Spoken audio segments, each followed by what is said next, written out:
Okay, so let's do a review of what we did yesterday. We're not going to review all the pesukim this time because we did that yesterday. So what was the first new one we did yesterday? I think it was, well, technically this is from last time, but 15:12. The leitz will not love one who rebukes him. He will not go to the wise. So what do we say on that yesterday? I remember what I said, that it's gonna, he's gonna like write off certain people. And it's not just going to be he's going to reject the rebuke, he's going to reject the person. And then he's going to reject the whole class of people. Like, I don't listen to Chachamim, like that kind of thing. Say one other thing on that also. Yeah. I was thinking that, again, for the person who's giving the tofaha, yeah, if they also, again, they're operating in a different way where they are able to separate between ideas and people. And so they're not going to necessarily assume that, again, with this person who does do that. Correct. Yeah. Interesting thing, not that we got to figure this out now, but it is interesting how this pasuk does not state the opposite, right? I mean, the opposite is pretty clear that the chacham, I mean, in fact, it said it explicitly that the chacham will love you if you rebuke him, and he will go to the chachamim, but it's interesting, this is only one half. Okay, then other one we did yesterday is you strike the leitz and a pesi will become, what? This is weird. Yeah, will become cunning or clever, and if you rebuke a navon, a person of understanding, he will understand knowledge. So I think what we said there was that the leitz is not open to external correction, right? So he'll just shut it off. But that doesn't mean that you shouldn't strike him, because the pesi can learn, and the pesi can learn, even though he's not an abstract thinker, he'll see, oh, this is what happens to someone when he gets, when he does this decision, he gets punished. And then the navon will not only be able to learn from a rebuke, but he'll be able to extrapolate from that and then apply it into as universal and apply it to situations that it wasn't delivered in. Okay, continuing with the review, 1929, sentences are fit for leitzim and physical blows to the backs of fools. So that was, we said, is similar there, that leitzim can also, no, that was not similar. Isaac reminded us that, I don't remember. Yeah, Isaac, you summarized this yesterday. I don't know if you're there. Yeah. Yeah, I'm trying to remember what. Yeah. What it was. Oh, wait. Yuntas Chafalif or Chaftas. Okay, sorry. I think that's one you reminded me of. Yes. Yeah. That like it's. I think there was two things that I half said. Yeah. One was that that it's like the natural consequence of being late is like judgments are already like lined up for you. I think also that people are like ready to like get in line to punish you if right. you're late. Yeah, I still feel like I don't quite get an idea from that. Anyone have anything? I remember that was like the backbone of our idea, but not. You know what I can do? Let me just check and see which mafarshim we used when we did that pasuk, and then maybe that'll jog our memory. You said that was this year, or did someone, or was that? No, I think that. Yeah. I think so. Okay, let's see. What did we say? 1929.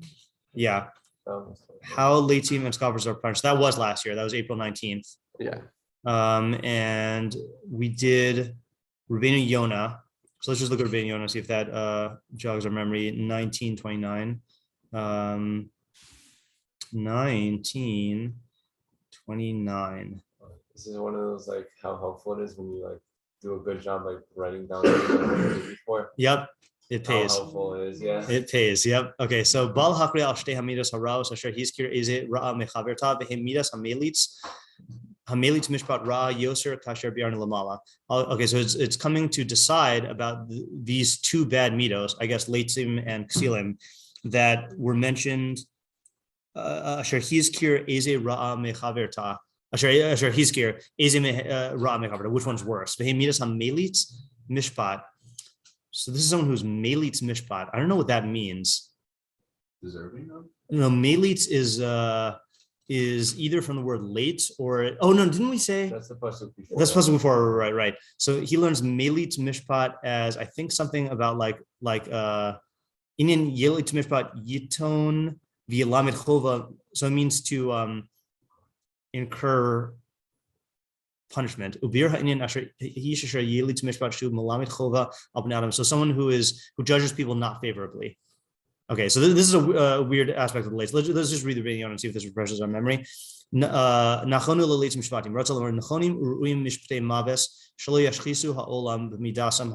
like Isaac was saying, is that death penalties, death sentences are fitting for them, so they don't like bring harm to the world. And the second thing is there's no hope for a person who's a lashon hara addict. There's no hope that he'll do tshuva if you rebuke him for his ways. Acharei hahergel.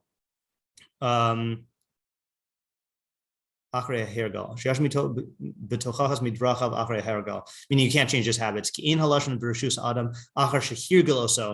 Oh, that's interesting. A person's tongue is not in his dominion once he's become habituated to it. That's like what we were saying about the development of the leitz, that he loses the ability to control his tongue. Once you've trained it to speak according to the desires of his heart, and that which comes to his psyche. But there is hope for a Russia to subdue his yetzer. Therefore it says, Mahalumos legev ksilim ki royal lahalom osam b'machos gedolos. So with fools, it's fitting to hit them with big strikes. Kiyesh tikva shiachnia harasha yitzro. It's interesting. There's hope for a Russia that he will subdue his inclination, v'yimshol be'evarav, and rule over his limbs, umasav, and his actions, v'yarchi ka'avin v'yayid alav imasohu acher, and he'll distance sin. The ya'id alav imasahu acher. I don't know what it means ya'id alav if someone else does it. So the interesting thing you see from here, according to the way Rabbeinu Yonah is learning it, is the leitz is actually worse than the Russia in a certain sense, because the Russia does not come about from a lack of self-control. The leitz comes about from a lack of self-control. So by giving into your lashon hara, you end up losing the ability to regulate your own speech. The Russia is the contrary. Russia has extreme bechira, right? That he is, you don't become a Hitler by just giving it to taivas. You become a Hitler by having a vision and a plan and implementing it with the long game in mind and strategizing. So the Russia has this sense of self-control that will allow him to reform his ways, whereas the leitz doesn't. That's a really interesting thing. So it's funny. The Russia definitely does more harm than the leitz systemically, because he's actually like targeting the system, but the leitz is more far gone than the Russia can be in terms of the ability to do tshuva. That's a new quality of the leitz. It emerges from what we said before, but that's a major chiddush from Rabbeinu Yonah. Yeah, but that would be different than, of course, like someone who like manslaughter, right? It was unintentional, but it's not like necessarily, it maybe happened due to neglect, right? But we're not calling that like a leitz, right? Like No. Leitz is someone who is, well, we have our two definitions working here. Leitz is someone, well, I mean, they're not inconsistent. They're Venn diagramming, or they're just two different perspectives. I haven't decided yet, right? But one definition of leitz, our approach is that you have chosen to, you've been living a lifestyle where you give into every desire, every impulsive desire in speech and in instinctual gratification, really in terms of eating. It's funny. Sorry. Let me back up. The leitz really, the instinctual gratification doesn't show up in the personality of the leitz, right? So in other words, the person who is not regulating his instinctual speaking, that person can become a leitz, and you've shut off the part of yourself and buried the part of yourself that acknowledges that this is wrong, and you form this exterior of like denial, and you feel the need to like lash out at anyone or anything and scorn anyone or anything inside or outside that reminds you of the fact that you're not living the right way. That's one approach. And then Rabbeinu Yonah's approach is, if you are malicious and haughty, then those are the two qualities that make a leitz, that there's no like limit to what you'll end up doing in terms of like destroying people, but it's verbally primarily, that you could lash out in action. So the malicious part, right? Yeah, Is that like a overlap with the Rasha too? Is it You're saying here, like we were saying, he's doing it without control. Maliciousness sounds like a certain level of intention. Yeah. So, to really answer this, we'd have to go into the personality of the Rasha and Mishlei. So I'm just going to fall back on the definition we've been developing on Monday evenings, which is, I don't think the Rasha is malicious. The Rasha is power hungry and is willing to do anything to anybody in order to rise to the top. So he's ruthless. But when I say malicious, according to Rabbeinu Yonah, malicious means I enjoy watching people suffer and harming people. Yeah. Okay.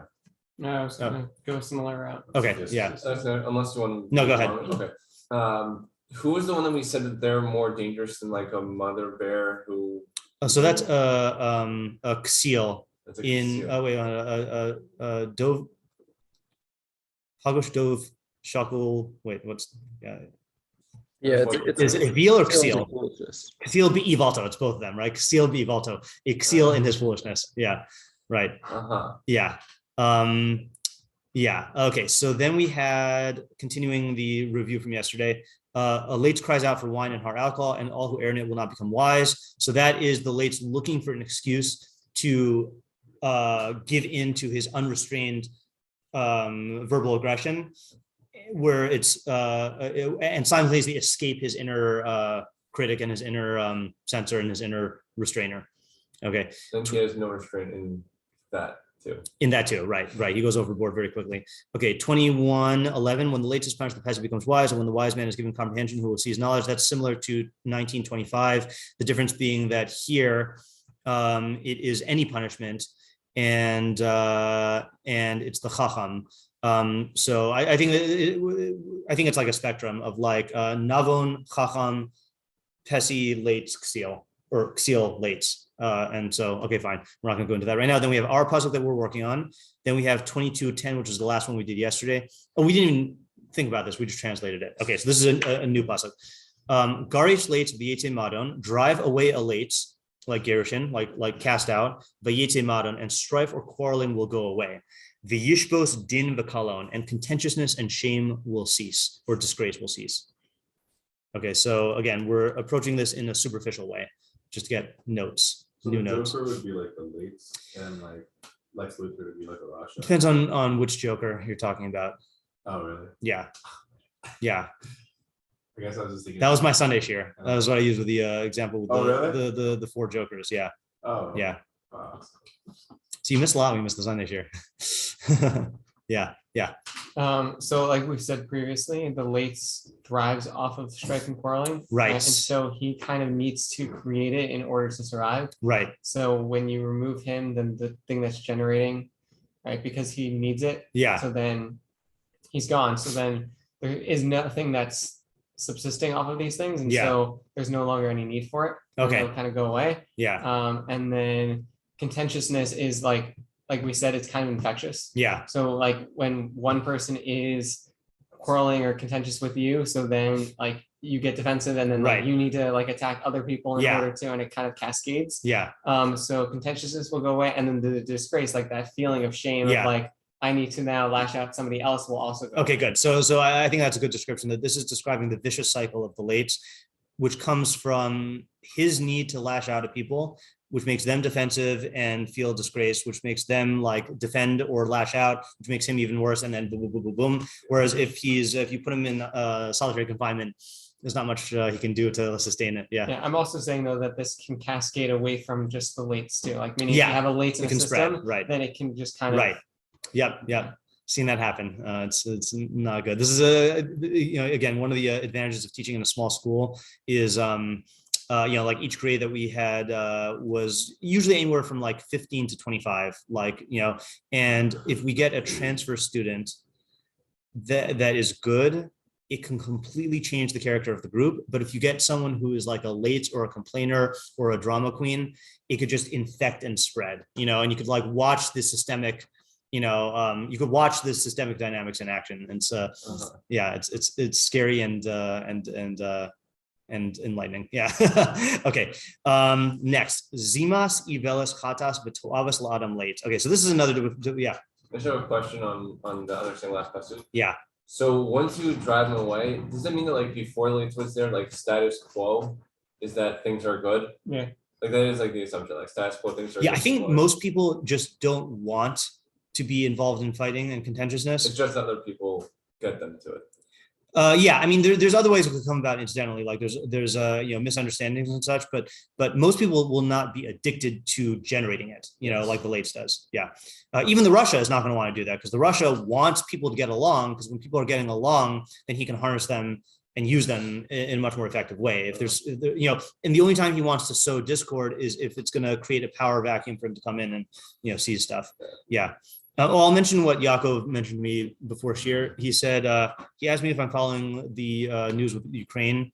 And I said, no, not like Bashita. I just don't have the mental bandwidth to do that right now. But he said there's lots of Mishlei going on there. And so if anyone sees any good examples, then feel free to send them my way or post them in the discussion. Yeah. Okay. This one's difficult to translate. Zimas ivelas chatas v'tu'avas la'adam leitz. Okay. So zima, anyone know what zima means? No. Okay. There's two meanings of zima. One that you might get from Tanakh. Fury?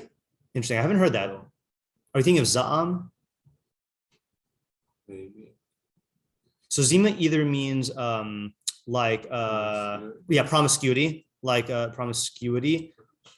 or it means in Mishlei it could be come from mizima or like edim zomamim, conspiring. What was that? Yeah. I'm going to use the word conspiring because it involves sneaky secret plotting, of foolishness. Okay, zimas ivelas. So either the promiscuity or conspiring of foolishness. Chatas is a sin. The to'avas la'adam leitz, and an abomination to a man who is a scorner. So who's a leitz. That's a weird one, right? I mean, it sounds like on the surface, it's describing the way that a leitz reacts to the zima of foolishness in someone else. What do we say zima is? Just to make sure that we have some basis to go on. Hold on, I just want to make sure that I'm not totally off base in the translation. Just want to check the Metzudas Tzion, and then you can check the art scroll, which might be the same thing. So was this 24? What number? Anyone see? 9. 24:9. 24:9. Metzudas doesn't have anything. Your job. You had one. Oh, you had two jobs. Zima is Machshavah. So he learns Zima as plotting. And let's just look at the Targum, even though that might not help us. Tar-isa, I think it also means plotting, like Rayon. Yeah, what do you say, David? What was art supposed to say? Foolish designs are a sin. Foolish designs. And scoffing makes a man abominable. Scoffing makes a man abominable. See, that's the literal translation. To'avas le'adam leitz. It's an abomination to the person who's a leitz. Yeah. Right. I was gonna say it's an abomination. There's like a downfall to him. Like it's like a pitfall. Like right. It's a bad thing to him. So it is an abomination. Right. So the question is why? Kind of two. Yeah. Right. And first of all, like the conspiring of foolishness sounds like it's not going to be very effective. Right. Like if a chacham is conspiring, so then you got to watch out. Or if a Russia is conspiring, definitely. But I don't know what this would have to. And even if it means promiscuity. Well, I don't know, because I feel like you don't have to be such a chacham to be destructive.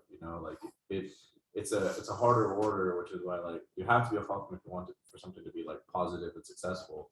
But simple, just mindless destruction, you can still plan for it, be a fool doing it, and a fool to do it, and pull it off. Well, mindless destruction of mindless planning. Well, what do you mean? Which one is it? Just the intention. You can say you just gather around together. Let's go cause trouble. It doesn't require a whole lot of huffing behind that. No, but the fact is that the pasuk is if we say the conspiring thing, it means that when he is trying to plan and it's describing the planning as foolish. So I'm just wondering what that means. Because usually the fool does act impulsively and without planning. So what is planning of foolishness? Yeah. Okay. So I'm working with the leitz being with all his assumption that he's very great, he's all this amazing stuff. So when he sees someone who conspires to do foolish things versus him just acting on a whim to do something foolish, so he sees that in somebody else as some a mistake, missing the mark type of thing. He's seeing that as this guy's such a fool. You could have just not had this whole grand plan that didn't even pan out for you. Yeah. Right. That's like what a fool, like you plan something out and it doesn't even work, just like acting on a whim is the way he goes about doing things. And like that's like an abomination where like he sees that what the guy's doing, like he's off. Okay, so that's interesting, right? So now the question, okay, so I can definitely see that the leitz is going to like look down on a guy who makes a plan but executes it foolishly or whatever. How would he look down on that though? Because you gotta apply that. You could say the same thing there, right? Is that actually no, you can't say the same thing. That doesn't make sense. Yeah, fine. Well, you don't have to take both interpretations, right? I'm just saying, like, he's taking the interpretation of conspiring, right? Yeah, I know, but then how do you avoid applying that verb of looking down on those who conspire and not apply that to promiscuity? That would be a different shot. W is only trying to give an explanation for translating zima as conspiring. Yeah. If you wanted to give another interpretation, you'd have to give another idea. Yeah, you're talking about conspiring, but right. How can you do that? Like, knowledge. How do you only look at just? Well, because the word means either of those two, so it doesn't. Yeah. Oh, okay. Yeah. It's maybe I should do slash. I got you now. Yeah. Okay. So why would that bother the leitz? Like we see why the leitz would look down on it. Yeah. Maybe like it's like reminding him of himself. Okay. Like he like doesn't or like he doesn't want to be associated with those people because like they're like foolish. Okay, so I think that's a good approach. That we know that a lot of the leitz lashing out has to do with it reminds him of things about himself. And so now the question is, what specific feature of himself does it remind him of that that he hates? Because abomination means he hates it. Yeah. He abhors it. I could have made a promiscuity pun. Yeah. Well, he doesn't have self-control, so he might not be self-aware either. Right. He lacks self-control. So seeing this guy like poorly executing a plan reminds him of his lack of self-control. It's interesting. Level, like right. It bothers him, but he doesn't even know why it bothers him. Right. Could we just pause and ask a question? Is this actually true? Like, do we see this? Do we see Leitzim being bothered by seeing people who are like not able to make intelligent plans? Yeah, I think so. Could you give me an example? Yeah. Okay. Apparently, yes. Yeah. Yeah, I don't have an example, but I know someone who was a leitz and like they're definitely a leitz, and like they would get so annoyed when they saw someone doing something dumb. Like that would like I remember that would be like something that was like all they'd talk about for the next like 20 minutes is like okay. All right, that's the type of thing I'm looking for, because I am familiar with that personality. Yeah. That there are people who are Leitzim and they just cannot tolerate examples of stupidity. Yeah, exactly right. So what? So I mean, it's like any reality TV show, trash reality TV, right? All the girls bickering each other. Yeah, I just to articulate this thought for a second. So I think that is along the lines of what Moshe was saying, is that like he has such an inferiority complex in terms of like not wanting to look at the fact that he didn't cultivate this part of himself that could have been,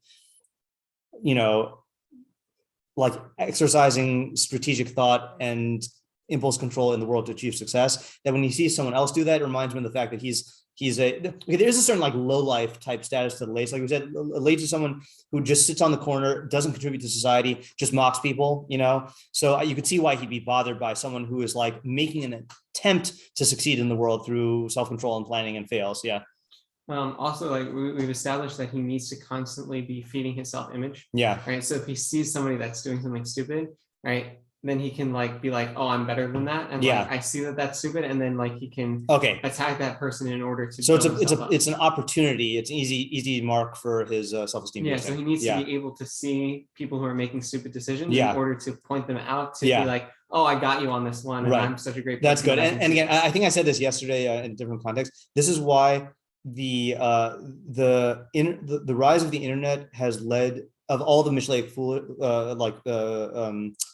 fools, it's led to a greater rise in Leitzim, I think, because there's infinite opportunities to point out people's foolishness and stupidity, and like boost your own self-esteem in a way that has no cost, and like is just quick to do. You can just impulsively type out a comment. Yeah. But yeah, and with what we're saying, so what particular about the fact that the other people plan things out makes it like abhorrent to him more than just like something to like put himself up? What about the planning in particular?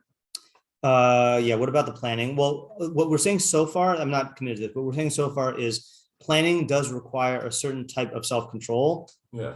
and the leitz has like exiled that part of himself. He doesn't want to have any sort of self-control. So that's part of it. Yeah, Chaim? He looks at his foolishness. Yeah, I'm a bit confused as to why ammo for the leitz is going to be something that's going to be an abomination to him. Seemingly, he's going to see like the foolishness, and that's what Sean's saying is like he's going to see the foolishness and he's going to use that as like ammo. Why would that be a negative thing to him? Okay, Sean. It's the abomination part is the planning part, right? Because he's seeing somebody who is attempting to plan, right? Which is something that he despises because he doesn't want planning requires, right? If you want to do like delayed gratification, right? That requires impulse control. Right. And so he's seeing that, which he despises, and seeing a case where the person's making a mistake because of it, or he's not doing it well. And therefore he uses that and he's like, oh, this is what great planning gets you, kind of. Mm-hmm. And then uses that as ammunition towards justifying right. I mean, it is a love-hate relationship in Yeah. the sense that he sees this, it reminds him of the thing about himself that he hates, then he enjoys the activity of mocking that because it helps him to like prop up his self-image. But again, if it's a self-image propped up upon self-hatred, so it's like it's interwoven with love and hate. Does it answer your question or not? I don't feel like it has. Okay, let's do this. Let's just, because we only have one more pasuk here, and we're going to do the Rabbeinu Yonah anyway. Let's do Rabbeinu Yonah on this one, if there is one. I don't know if there might not be Rabbeinu Yonah on this one. It might be too late. What pasuk is this? 29. That was Chaf Daled Tet. Chaf Daled Tet. Okay. The last one was Chaf 29. Daled. So there is Rabbeinu Yonah probably. Oh no. What does the footnote say? Pasuk Zayin Nisbar Rabbeinu Yonah Ba'avos Beis Yubin Pasuk Ches through Tes is Nisbar B'Shari Tshuva Rabbeinu Yonah. So let's see if there's a short Shari Tshuva here. Okay, so he says, so it's one paragraph here. Don't explore after your heart and after your eyes. Whose harnu, I don't know what the context is in Shari Tshuva here. Whose harnu bezed, this warns us, shelo lachshov lasos avera b'chol davar pesha v'chet. It's warning us not to plan to do any avera or any act of rebellion or sin. In Shenemar, as it says in Mishlei, in the pasuk before this, Machshavah Lab, one who plots to do evil, and not to muse about the words of heretics, lest you stumble and be drawn after them. And you should take it to heart that God, blessed is he, examines hearts and tests kidneys here being another faculty of thought. How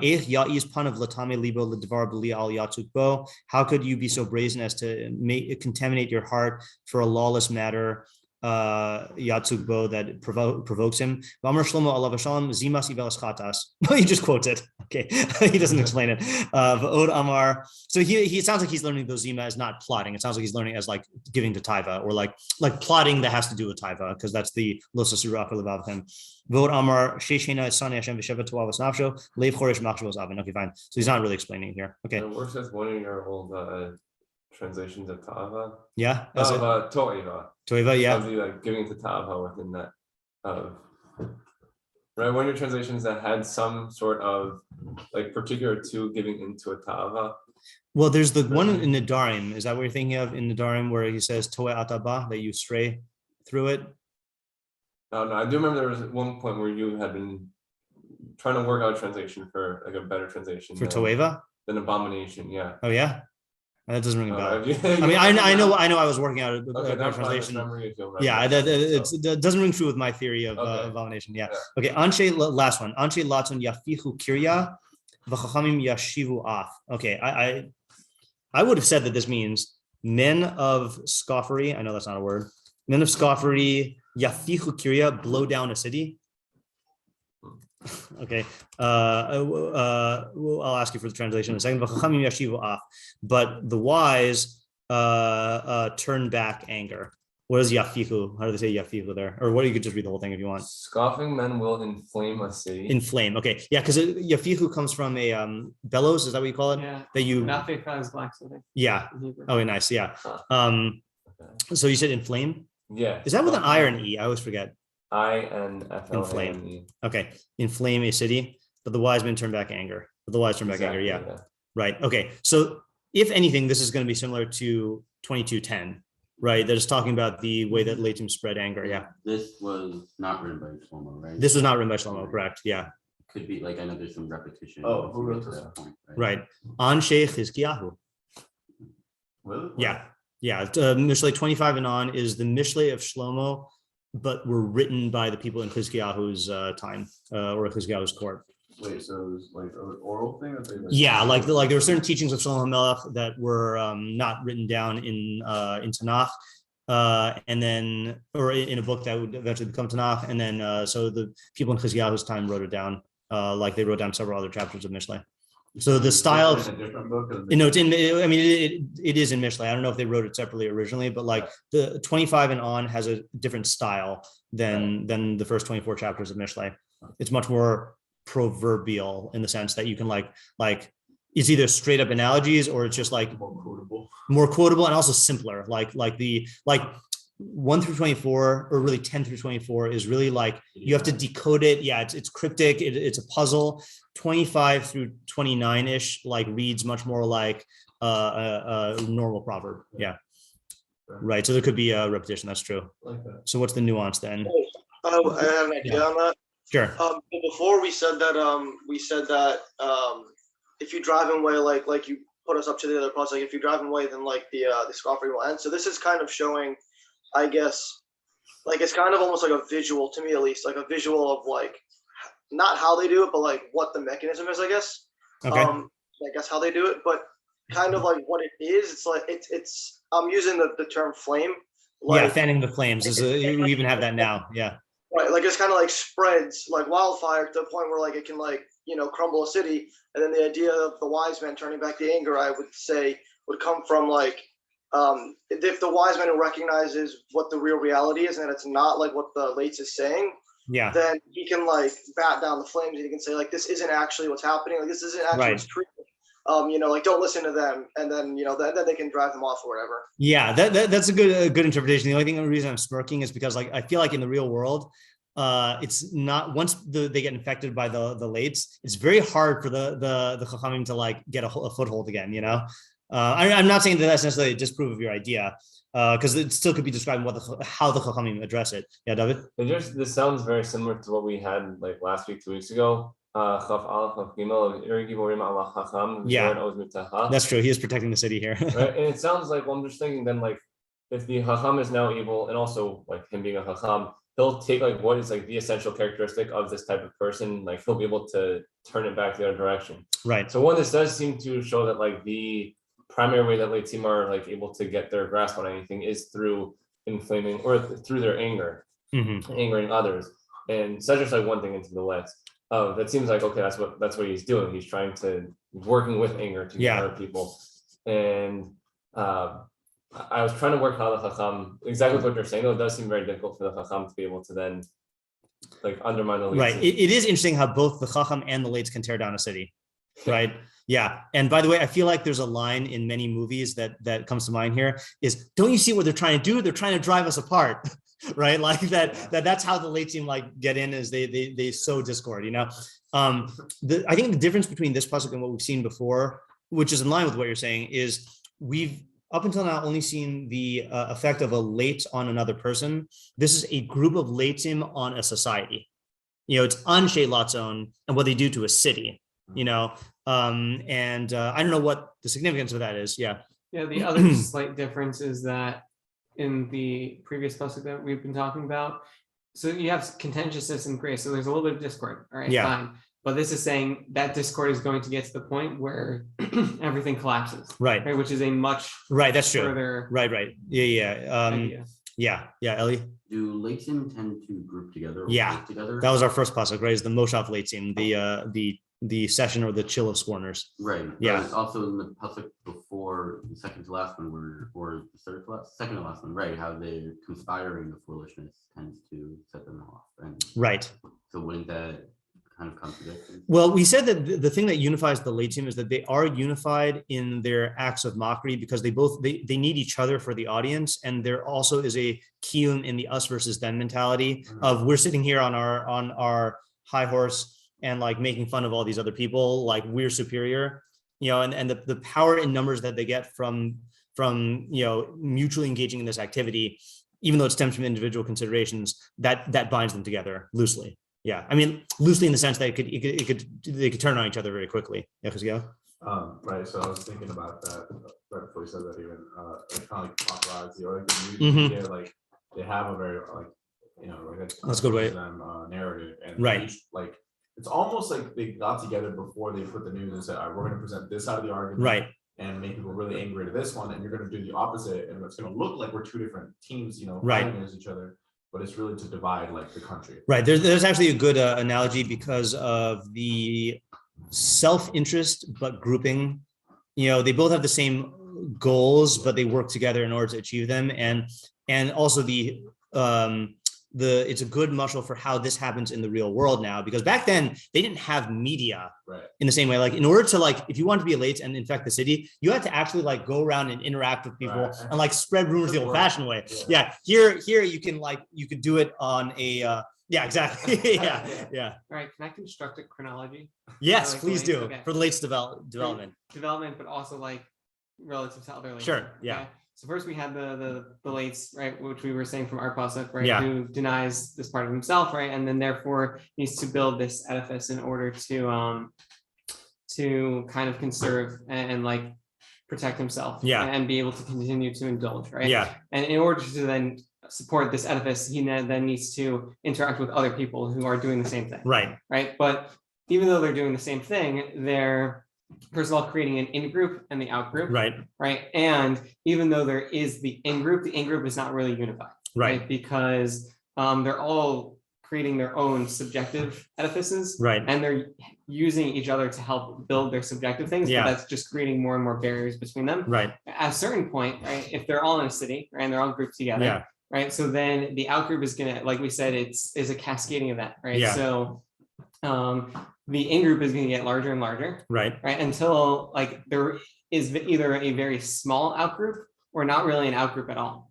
At which point, right, they're all subjective people with no relationship to each other, right? There's no social cohesion anymore, right? And once the out-group disappears, there's going to be complete infighting because they're all their own individuals, and everything's going to collapse. And that's that's final. Okay, that is interesting.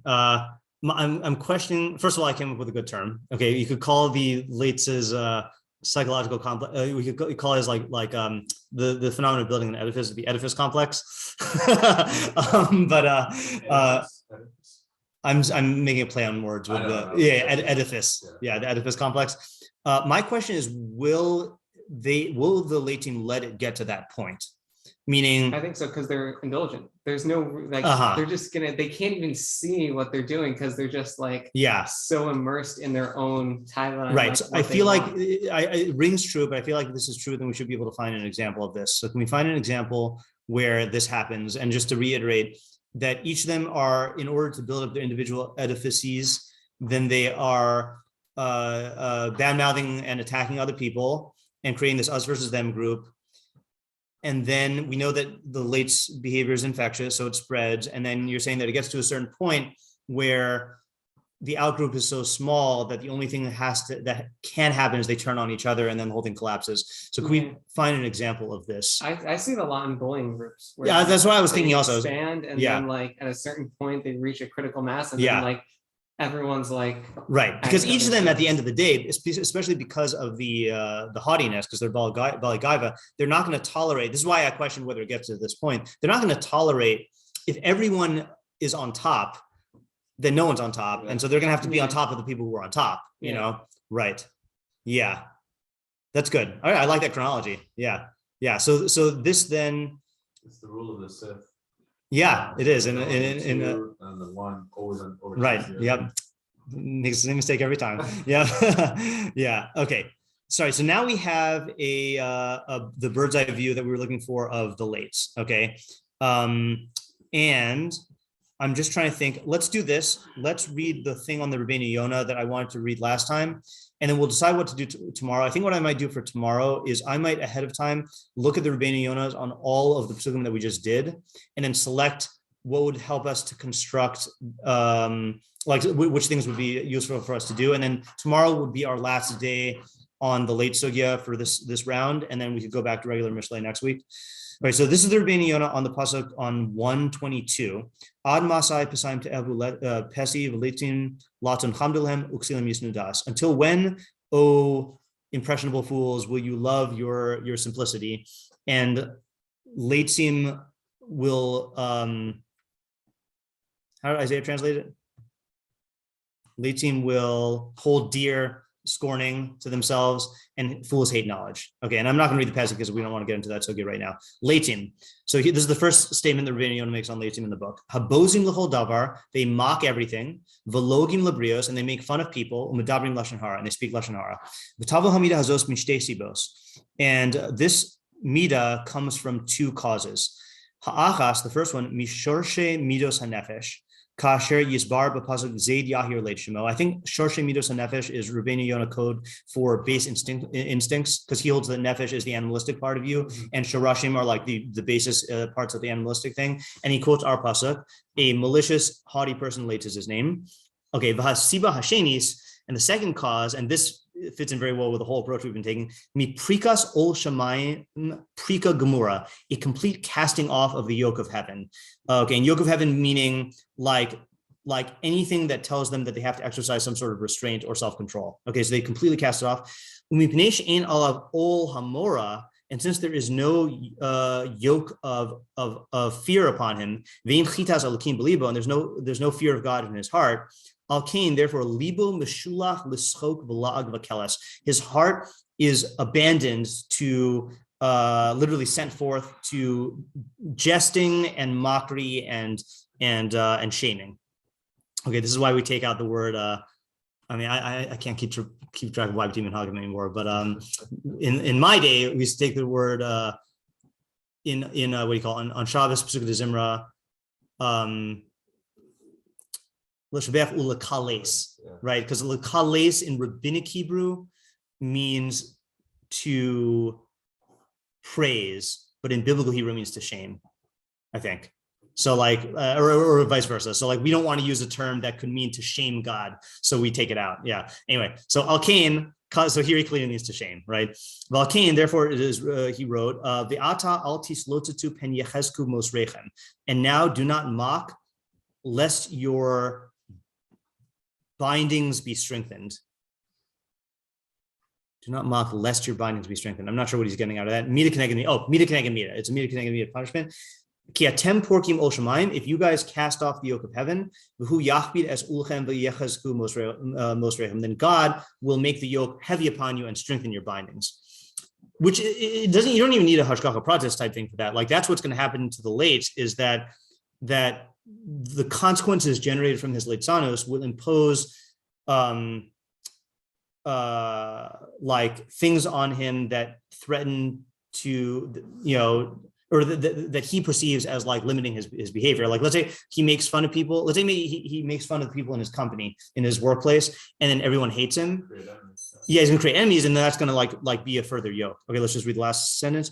Mipnei ki midas halatzon besibas midas hanefesh hamisava v'hachomedes alkein amar b'leitzim latzon chamdu lahem. So since latzon comes about from the appetitive part of the soul, which is chomed, which desires these things. Therefore, it says, how long will you desire leitzim? Because they crave it. Okay. So that is the Rabbeinu Yonah. So let us spend one more day on this Neder, and then go back to regular Mishlei. Okay, good. Sure. Yep. Have a good day. Thank you. Thank you.